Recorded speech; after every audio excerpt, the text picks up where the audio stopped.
And stand by for a tornado!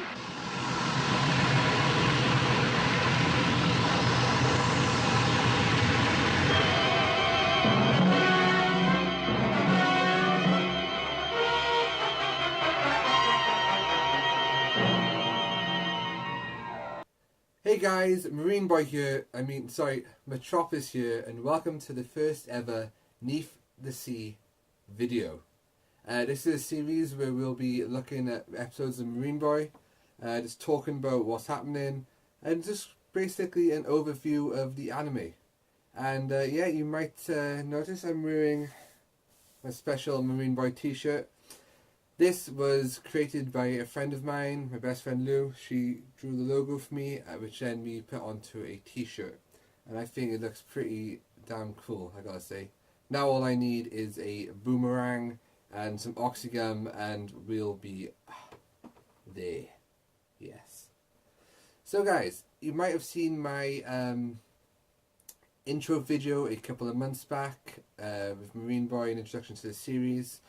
That's done quite well. That's had quite a lot of views, so thank you very much for everyone who's watched that.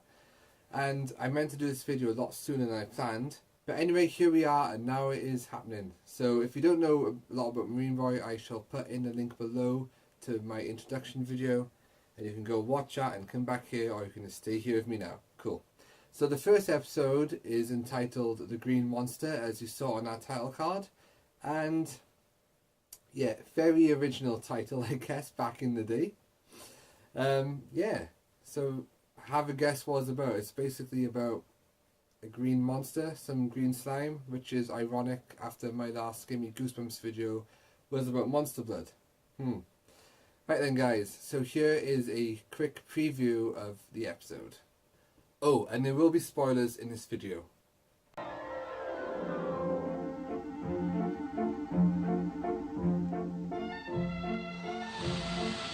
Come on, Splasher.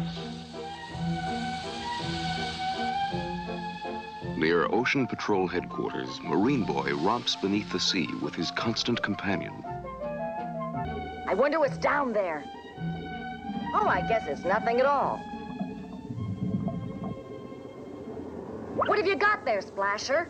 A shoe? Oh! This is the nuclear ship that sank in the tornado last week. Oh.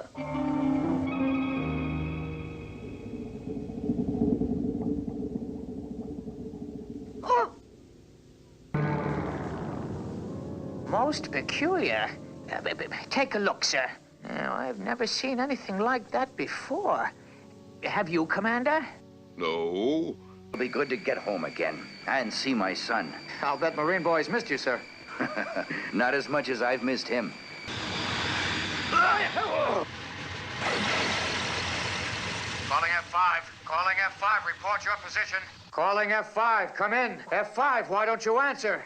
Is anything wrong? Father! Father! Why don't you answer? Stingray! Look out! Here they come!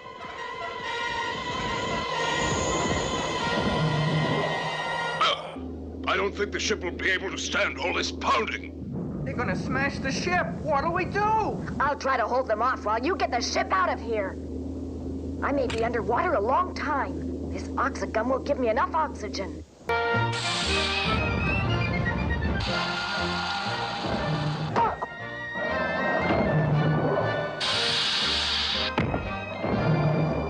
Here we go.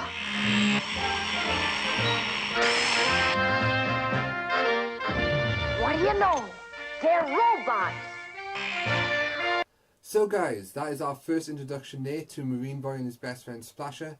And you know what, I think it's a great idea to have an anime set under the ocean, because look how large it is and how deep, and what secrets could be hidden below, you know, the depths. You know, it could have like the treasures, mythical sea monsters, forgotten civilizations, hidden enemy bases, caves, you know, so many things you could have in a series like this.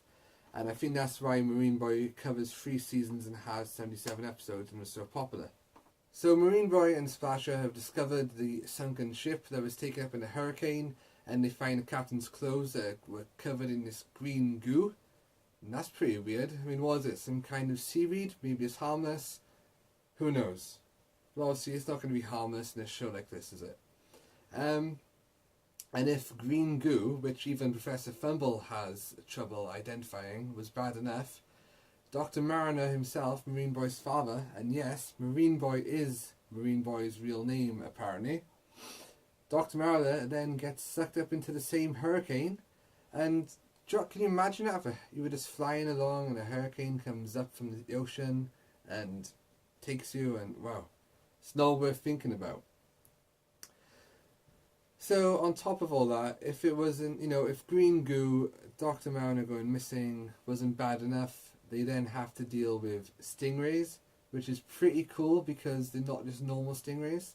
I mean, they could have had any underwater creature like sharks attack the ship, or Marine Boy and Bolton and Piper there, but instead they have robot stingrays. So I think that's pretty cool how they've done like a quick variation on it all. And yeah, in that famous clip there, for the first time in the first episode, you get to see Marine Boy take oxygum, which people still mention to this day. I've seen loads of tweets on Twitter mentioning oxygum all the time, because of when their childhood involved watching Marine Boy grow up. And Marine Boy always comes on screen and tells the viewer why he has to take some oxygum in order to breathe under the water. So yeah, should we have another look and see what happens next? What's that?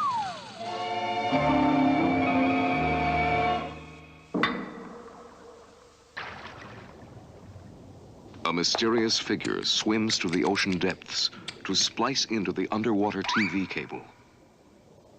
Something's wrong with that televiewer. What's going on? I don't know. Look at that. Hey, that's Dr. Mariner. Huh? Father, what's happened to you? Father! Marine Boy, can you hear me? The green. Watch out for the green. Surprise, gentlemen. Slime's the name. And I have a slimy deal for you. Slime, you'll never get away with this. I will get away with it, because there's no one to stop me. Piper, you young sea rascal. You feel the same way I do about rescuing Professor Mariner. Okay, come on, let's go. Wait, what am I thinking of? It's too dark out there for us to find the enemy headquarters. We'll leave first thing in the morning, as soon as there's light enough for us to see. Good idea, Bolton.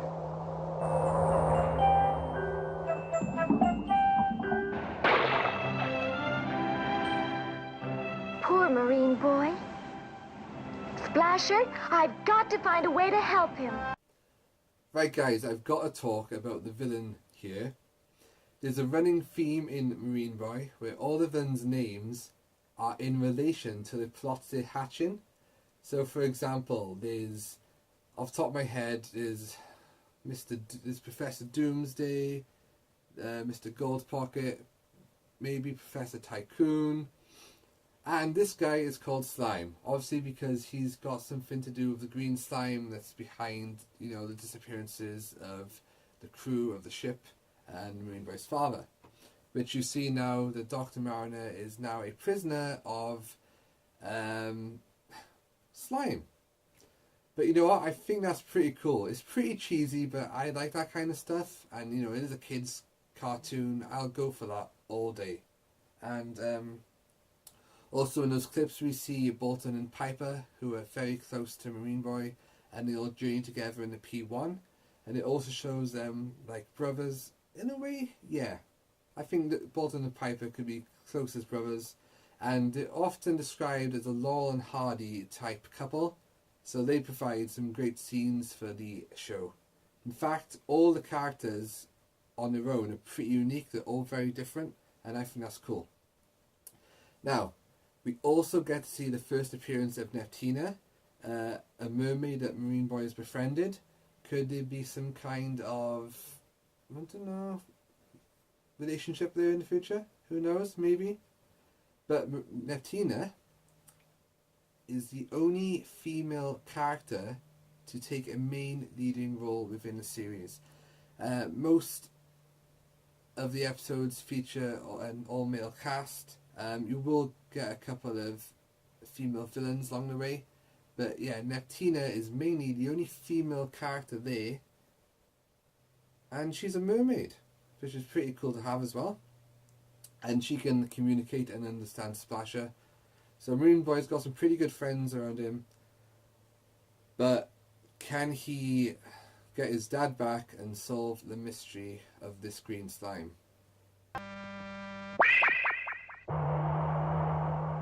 There's that nosy kid again. He'll never guess that the little fish is really my TV camera, and that's how I can watch him. Okay, Dum-Dum, signal the pilot fish. It's time I taught that kid a lesson.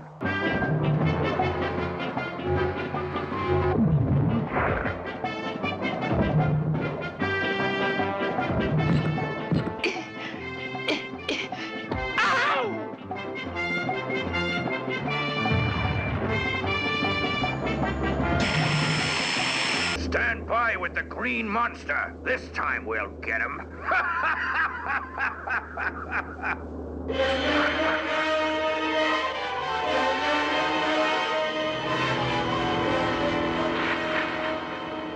Now, you'll see what my greatest weapon can do. What's that? That's the strange green stuff we found on those uniforms. Neptina!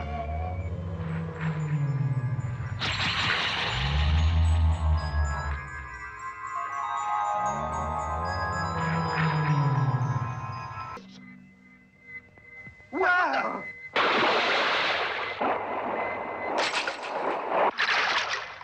Hold it there!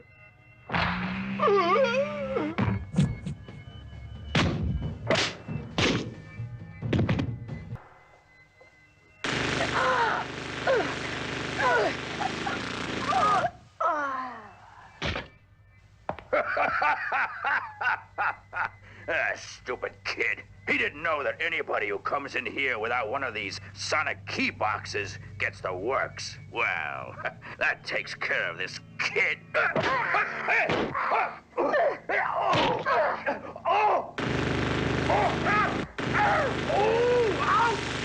My sonic key box!